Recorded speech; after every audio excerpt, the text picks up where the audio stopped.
আপনারা অবগত আছেন, আপনাদেরকে আজকে ডাকা হয়েছে এই জন্যই, গত 20 তারিখে অর্থাৎ আগস্ট মাসের 20 তারিখে আমরা কনস্টিটিউশন প্রোটেকশন ফোরামের পক্ষ থেকে একাধিক দাবি নিয়ে আমরা কলকাতায় একটা ধর্ণামঞ্চের আয়োজন করেছিলাম। পুলিশকে যথারীতি একটা প্রোগ্রাম করতে গেলে যেই পদক্ষেপগুলো গ্রহণ করা দরকার হয় অর্গানাইজিং কমিটির পক্ষ থেকে আমরা সেই মতো জানিয়েছিলাম। পরবর্তীতে পুলিশ আমাদেরকে বাধা দেওয়ার চেষ্টা করে। বাধা দেওয়ার থেকে পুলিশের ওখানে ডিসি, এসি, ওসি র্যাঙ্কের, ইন্সপেক্টর র্যাঙ্কের অনেক অফিসার ছিলেন আর বিভিন্ন র্যাঙ্কিং অফিসাররাও ওখানে উপস্থিত ছিলেন। সেই সময় যখন আমাদের বাধা দেয়, বাধা টপকে যখন আমরা এগিয়ে যাওয়ার চেষ্টা করছিলাম, এই মুহূর্তে আমাদের অনেক ফোরামের অনেক গুরুত্বপূর্ণ নেতৃত্বকে অ্যারেস্ট করেছিল, ধাক্কি দিয়েছে। তারপরেও আমরা বাধা অতিক্রম করে এগিয়ে যাচ্ছিলাম। সেই সময় ওই পুলিশদের মধ্যে থেকে দাঁড়িয়ে থাকা বা যারা আমাদেরকে আটকাচ্ছিল, ওই ভিড়ের মধ্যে থেকে একজন হলুদ টি শার্ট পরা ব্যক্তি এসে আমাকে আক্রমণ করে। আমার এই জায়গাটাতে প্রচণ্ড আঘাতে ঘুষি মারে। জানি না তার ইন্টেনশনটা কী ছিল, কতটা সে আঘাত করার জন্য করেছিল। তবে আজকে আমার সন্দেহ হচ্ছে আমার উপর একটা প্রাণঘাতী হামলা চালানোরও অপচেষ্টা চলেছিল। পরেই আমি সংবাদ মাধ্যমে বলেছিলাম যে হলুদ টি শার্ট পরা একজন, আমি অভিযোগ দায়ের করেছিলাম হেয়ার স্ট্রিট থানাতে। সে অভিযোগের কপিটাকে আমি আগে দেখিয়ে দিই। যে অভিযোগে আমি হেয়ার স্ট্রিট থানায় 20 তারিখে অভিযোগ করেছি, সেখানে সরাসরি আমি বলেছি, দেখুন এখানে আছে যে একটি হলুদ টি শার্ট পরিহিতা অজ্ঞাত পরিচয় ব্যক্তি, যিনি হয়তো পুলিশকর্মী বা শাসক দলের সঙ্গে যুক্ত কে হতে পারেন, আমার কাছে এসে হঠাৎ আমার পেটের অংশে ঘুষি মারেন। স্পেসিফিক এটা উল্লেখ করে অভিযোগ দায়ের করেছি। এখনও পর্যন্ত কলকাতার হেয়ার স্ট্রিট থানার পক্ষ থেকে একজন বিধায়কের উপরে এই প্রাণঘাতী হামলা চালালো কে, একটা এফআইআর পর্যন্ত করেনি বা এফআইআর নাম্বার পর্যন্ত আমাকে দেওয়া হয়নি।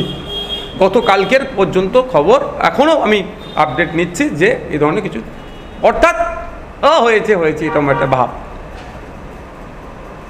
তো প্রশ্ন এখানে, তারপরে কিন্তু আমি তো থেমে থাকার ছেলে নয়। আমি আমার যে ইন্টেলিজেন্স আছে, ভালোবাসার মানুষজন আছে যারা আপনাদের মতো ভিডিও করছিল, এই জায়গা থেকে খুঁজে বার করে প্রথমে আমি ভিডিওটি উদ্ধার করি। আজকে ভিডিওটি আপনাদের সামনে পরিবেশন করব। সাথে সাথে তার নাম, তার বাড়ি কোথায়, সে কি পুলিশের লোক না সিভিলিয়ানের মধ্যে কি শাসক দল ঘনিষ্ঠ, এই সবগুলো আমি আমার যে টিম আছে তার মাধ্যম দিয়ে আমি খুঁজে বার করেছি। সেইগুলো আজকে আস্তে আস্তে আপনাদের সামনে আমি পরিবেশন করব। প্রথমে আমি ব্যক্তিটিকে আপনাদের দেখাই, যে ব্যক্তিটি কে, ব্যক্তির পরিচয় পড়ে দেব। এই হচ্ছে হলুদ টি শার্ট পরিহিতা যিনি আছেন, দেখেন হলুদ টি শার্ট পরিহিতা যিনি আছেন। আমি ঘুরাচ্ছি, প্রত্যেকের দিকে ঘুরাবো, দূরে থাকুন, সব দেখতে পাবেন। সবাইকে দেখানোর জন্যই আজকে দেখেছি আমি, আপনাদের মাধ্যমে বাংলার মানুষকে দেখাবো যে আমার উপরে প্রাণঘাতী হামলা কে চালাতে এসেছিল, কে এই ব্যক্তি, এর পরিচয় কি, ডেট অফ জয়নিং কবে হচ্ছে পুলিশে, ডেট অফ রিটায়ারমেন্ট কবে আছে, ডেট অফ বার্থ কি, সবটাই আপনাকে আমি দেখাবো। এই ব্যক্তিটি আমাকে হামলা করে, আমার উপর প্রাণঘাতী হামলা চালায়। আপনাদের জানিয়ে রাখি, সেই দিন মেডিকেল রিপোর্টে যতটা এসেছিল পরবর্তীতে ভয়ঙ্কর অবস্থা, আমার লিভারেও হয়তো আক্রান্ত হয়েছে, আমার লিভার আক্রান্ত হয়েছে। তো আমি এই মুহূর্তে বলতে পারছি না, কারণ আমি অসত্য পথ অবলম্বন করে পলিটিক্স আমি করি না। গত 2 দিন ধরে আমার প্রচণ্ড ব্যথা হচ্ছে এখানে। আমি ডক্টর সাহেবদের সাথে যোগাযোগ করেছি, তিনি আমাদেরকে জানিয়েছেন ওই আগামীকাল বা পরশুদিন আমাদের কলকাতায় ধর্ণামঞ্চ হচ্ছে, এই ধর্ণামঞ্চের স্থল থেকেই আমি ট্রিটমেন্টে যাব। এখানে আমার সিটি স্ক্যান, ফুল ইউএসজি না কি সব বললেন, আর করবেন যে লিভারে আক্রান্ত হয়েছে কি হয়নি কেন, এত ব্যথা হচ্ছে কেন। যাক, এই ব্যক্তিটি আমি আরও ভালোভাবে বেশ কয়েকটি ছবি আপনাদের দেখাবো। এই ব্যক্তিটি আমার উপরে যে হলুদ শার্ট পরে আছেন তিনি আক্রমণ করেছেন। আমি ডে 1 থেকে আপনাদের বলেছি যে আমাকে হলুদ টি শার্ট পরিহিতা ব্যক্তি যিনি পরেছিলেন হলুদ টি শার্ট, তিনি আমাকে মেরেছেন। আমি অন্য কোনো কারো কথা বলিনি। তো একটা জিনিস আমি এস্টাবলিশ করে দিলাম যে আমার উপরে যে আক্রমণ হয়েছিল সে ডে 1-এ যেটা বলেছিলাম হলুদ টি শার্ট পরেছিলেন, আজকে তার প্রুফ দিচ্ছে। এবার এর ভিডিওটা আপনাদের দেখাচ্ছি কিভাবে আসছে, আমার উপরে কিভাবে আক্রমণ করছে এবং আক্রমণ করে কিভাবে ফিরে যাচ্ছে, এটা দেখার দরকার। বাংলার মানুষ আজকে দেখছে, আপনাদের মাধ্যমে বাংলার বাইরের মানুষও দেখবে যে একজন বিরোধী দলের বিধায়কের ওপরে কিভাবে পুলিশের মধ্যে থাকা ব্যক্তি প্রাণঘাতী হামলা চালালো। আর এতদিন হামলা, আজকে 20 তারিখে হামলা চালিয়েছে, আজকে 29 তারিখ, 9 দিন হয়ে যাওয়ার পরেও এই বিষয়ে পুলিশের সদাত্মক ভূমিকা নাই। আমার অপরাধটা কি? আমার অপরাধটা এটাই যে জল জমি জঙ্গলের স্বাভাবিক অধিকার আদিবাসীদের কেন কেড়ে নেওয়া হবে। 2006 ফরেস্ট রাইট অ্যাক্টকে অ্যামেন্ডমেন্টের নামে যে আদিবাসীদের থেকে জঙ্গলকে কেড়ে নেওয়া হচ্ছে, এর প্রতিবাদ আমি করি।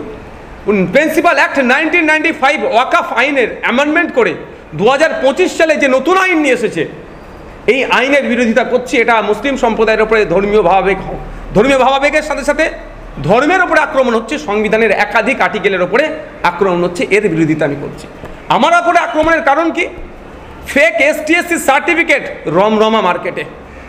যারা ST নয়, যারা SC নয়, তারা ST/SC কোটায় চাকরি পাচ্ছে, এর বিরোধিতা আমি করছি বলে।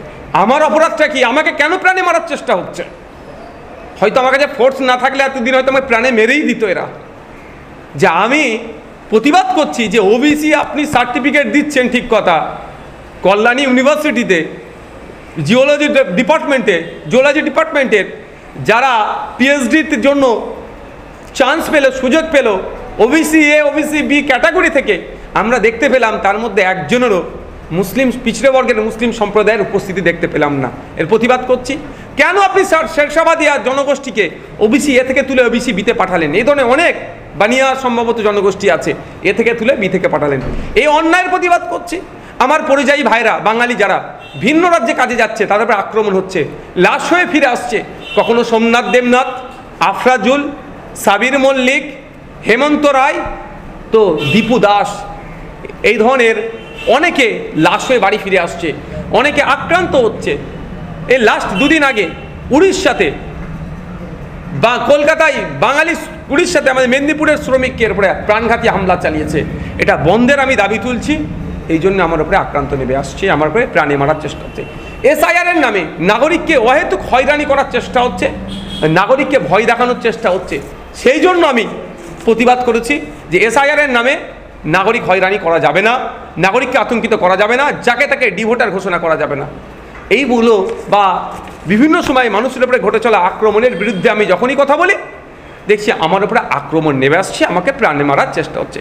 আমি এখন আপনাদেরকে দেখাবো ওই ভিডিওটি, যে ভদ্রলোক কিভাবে আসছেন, আমাকে মারছেন, আমাকে মেরে আবার ফিরে আসছেন। আমি রোটেট মুডে হয় নাকি দেখছি, এটা আমি মোবাইল সম্বন্ধে খুব একটা বেশি জানি না, আমি একটুখানি অপেক্ষা করুন। এই দেখুন, এখানে দেখুন এই হলুদ জামা পরিহিতা ব্যক্তিটিকে দেখুন, আমি পরে দেখাবো। ঢুকছে, হ্যাঁ দেবো অবশ্যই, সবাইকে ভিডিওটি দেবো। আপনাদের বলবো আগে দেখুন, আমি আর একবার দেখাবো, আগে দেখে নিন। আপনারা নজর রাখবেন হলুদ টি শার্ট পরা এই ব্যক্তিটি, আমি বলছি, তার ব্যাখ্যা করছি আপনাকে। অনেক ব্যাখ্যা আছে এর মধ্যে, আপনারা হয়েছে দেখা মেরে বার হবে, ঢুকছেন, মারলেন, আবার বেরিয়ে চলে আসলেন। ভিডিওটি সমাপ্ত হয়েছে।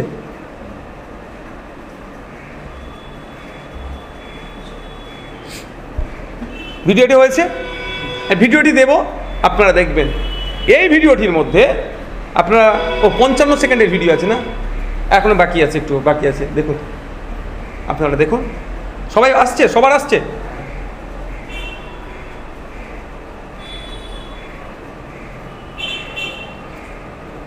আপনারা ভিডিওটি দেখুন, তারপরে আমি ব্যাখ্যা, মানে এনার যখন বার হবে এনার বডি ল্যাঙ্গুয়েজটা আপনারা একটু দেখবেন। যখন ইনি বার হবেন, এই ভদ্রলোকের নাম, ভদ্রলোকের ঠিকানা, ভদ্রলোক পুলিশ কি সিভিলিয়ান, সবটা আমি ডিসক্লোজ করব।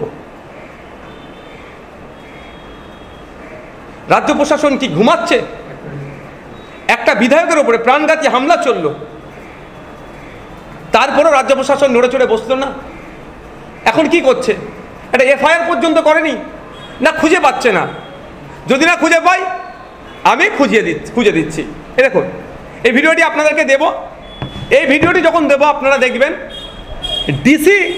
ডিসি স্যার ওখানে উপস্থিত ছিলেন, সম্ভবত ডিসি 3। এই লোকটি ডিসি স্যারকে ঠেলে দিয়ে আমার উপরে যে আক্রমণ করেছে। আমার সিকিউরিটি ছিল, প্রশ্ন করতে পারেন আপনারা যে তাহলে আপনার সিকিউরিটি কী করছিল? যখন দেখছে যে অশোক স্তম্ভ দিয়া স্টার চিহ্ন ডিসি, তারা এসপি র্যাঙ্কিং তারা অফিসার হয় গ্রামীণ এলাকাতে, শহরে আমরা ডিসি যাকে বলি, বা সিপি র্যাঙ্কের যারা অফিসার হয়, তো যখন ঢুকছে ডিসিকে যখন ধাক্কা মেরে দিয়ে উনি ঢুকছেন, নিশ্চিতভাবে এরা ভেবেছেন যে সিভিলে থাকলে ওরা হচ্ছে সিপি হতে পারে, বা মানে ওনার থেকেও বড় অফিসার। কারণ সাহস হয় না একটা কনস্টেবলের, একটা ওসির, একটা এসির, যেখানে ডিসি উপস্থিত থাকবে, এসপিরা উপস্থিত থাকবে। ইনারা ভেবেছেন ইনার থেকেও বড় অফিসার, সেই জন্য হয়তো ধাক্কা দিয়ে এসে সাহেবের সাথে কিছু বলবেন, ফলে যে আসছিল আটকায়নি। তার প্রমাণ আপনাকে দিচ্ছি যে আপনার ভিডিওটা যেটা দেবো দেখবেন, রাইট সাইডে ডিসি স্যার দাঁড়িয়েছিলেন, যে ডিসি স্যারকে ধাক্কা মেরে কীভাবে উনি আগিয়ে আসছেন। আমি আপনাদের একটু শুধু দেখিয়ে দিতে চাই।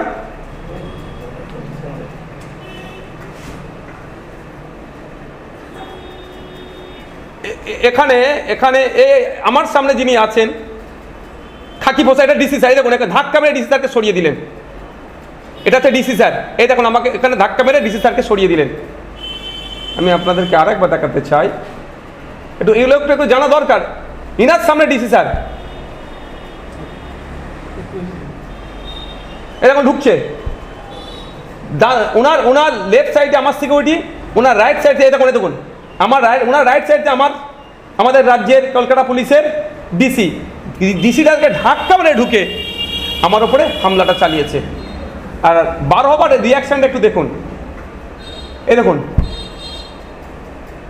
বার হবার একটু রিয়াকশনটা আপনারা দেখতে চাইছি। দেখেন মুখটা দেখুন। দেখুন, ভদ্রলোক কাজ গুটিয়ে কাজ মিটিয়ে বেরিয়ে আসলেন। উনি যদি ওখানে ডিউটিরত অবস্থায় থাকেন তাহলে তো উনি বেরিয়ে আসবেন না।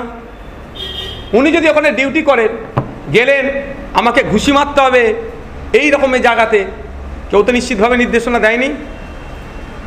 এবার নির্দেশনা দেয়নি কি দিয়েছে, ইনার তৎক্ষণিক রিটার্ন আসাতে একটা সন্দেহ হয়ে যাচ্ছে। উনি যদি ওখানে ডিউটি থাকেন তো আমাকে আটকাবেন, আটকানোর দায়িত্ব ওনার থাকে। তার পরিবর্তে উনি মেরে আমাকে বেরিয়ে চলে আসলেন। এবার আমি ওনার একটু ডিটেলসটা আপনাদেরকে জানাতে চাই, ভদ্রলোকের জানা দরকার। ইনার ফ্যামিলি না কালকে আবার প্রেস কনফারেন্স করে বলে আমার নামে, কারণ এখন তো মহিলাদেরকে দিয়ে প্রেস কনফারেন্স করিয়ে দিচ্ছে। এই ভদ্রলোকের নাম হচ্ছে প্রদীপ কুমার দে। এই ভদ্রলোকের নাম প্রদীপ কুমার দে, কলকাতা পুলিশের উনি একজন কনস্টেবল। ওনার ডেট অফ বার্থ একটু জেনে নেওয়া দরকার। 28/1/1971 সালে ওনার ভদ্রলোকের জন্ম। ওনার গার্জেনের নাম ধীরেন্দ্রনাথ দে। ওনার বাড়ি, প্রিন্টটা ছেড়ে গেছে রে বাবা, বলছি বাড়ির ডিটেলসটা বলছি, কারা প্রিন্ট করেছে। আচ্ছা, ওনার ডেট অফ জয়নিং 31/1/1995 সালে উনি কলকাতা পুলিশে জয়েন্ট হয়েছে। ওনার ডেট অফ রিটায়ারমেন্ট 31/1/2031। এই ভদ্রলোকে ভদ্রলোকের কোয়ালিফিকেশনটা একটু জানা দরকার। একটা এমএলএকে এসে ভাট করে মারছে, প্রাণঘাতী হামলা চালাচ্ছে, ভদ্রলোক মাধ্যমিকের গণ্ডি পার করতে পারেননি, ওনার একটা কোয়ালিফিকেশন। আর কতটা কম বলে অপমান ওনাকে করবো না। ফোন নম্বরটা দেবো না, ওনার সাথে আমার আইনি লড়াই হবে। ফোন নম্বর বললে কেউ ওনাকে ফোন করে ডিস্টার্ব করতে পারে, ফোন নম্বর পর্যন্ত আমার আছে। তবে একটা বড় টুইস্ট আছে এর মধ্যে। টুইস্টটা হচ্ছে, ঠিক আছে বলছি, টুইস্টটা হচ্ছে ভদ্রলোক অফিসিয়ালি এখন ভবানীপুরের আন্ডারে আছে, অফিসিয়ালি, কিন্তু ভদ্রলোক এখন ডিউটি সামলাচ্ছে হেয়ার স্ট্রিট থানাতে। এটা আমি ঠিক খুঁজে বার করতে পারছি না। অ্যাড্রেসটা প্রিন্ট করে আনতে বলো, নিচে থেকে দিয়ে দাও। ভবানী ভবনে ডিউটি থাকলেও ভবানীপুর, ভবানীপুর, আমি এটা বলে দিচ্ছি, এক মিনিট দাঁড়ান। ভবানীপুর পুলিশ, যেটা সাউথ ডিভিশনের মধ্যে পড়ছে, ওখানে ওনার অফিসিয়াল অ্যাপয়েন্টমেন্ট, লেটেস্ট যেটা আমাদের কাছে আপডেট আছে। কিন্তু উনি এখন উনি হেয়ার স্ট্রিটে কাজ করছেন। তাহলে কি কোনো একটা জায়গাতে সন্দেহ হচ্ছে যে অন্য জায়গার অফিসারকে তুলে নিয়ে এসে এই জায়গায়, অন্য জায়গার পুলিশকে তুলে নিয়ে এসে এই জায়গায় আক্রমণ চালাও, বেটাকে প্রাণে মেরে দে, নালে অন্যতম একটা অঙ্গ তো লিভারকে ক্র্যাক করিয়ে দে, সাইড হয়ে যাবে যে ও আমাদের কেউ না। কারণ কোথায় ভবানীপুর সাউথ ডিভিশন, কোথায় সেন্ট্রাল ডিভিশন, এখানে খাতায় কলমেও প্রমাণ নেই।